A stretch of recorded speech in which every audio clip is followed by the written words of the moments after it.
بسم الله الرحمن الرحيم السلام عليكم ورحمة الله وبركاته دمان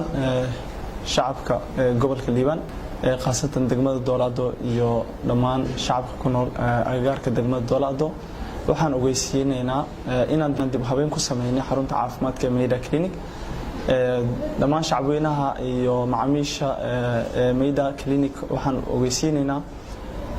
تضبط كسوس عض إن إيمان دونا دقاتير fulin doona daaweynta iyo qaliinka indhaha ayagoo oo sameyn doona mise qaban doona qaliinka indhaha daaweynta cudurrada ku dhaca indhaha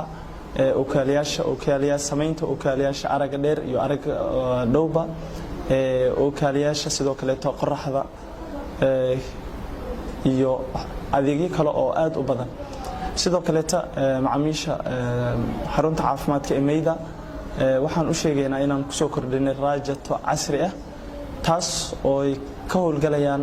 dhaqaatiir xirfad u leh adeega waxaan idin qaban doonaa 24 saac sidoo kale macaamiisha waxaan ogeysiinaynaa inaan ku soo kordhinay adeega ambulance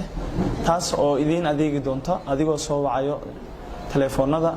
eber 9 10 77 71 54 iyo lambarada kale tan insha Allah waan la soo wadaagi doonaa sidoo kale waxaan idin ogeysiin doonaa inaan idin bilaabi doona qaybta takhasuska hooyada iyo carruurta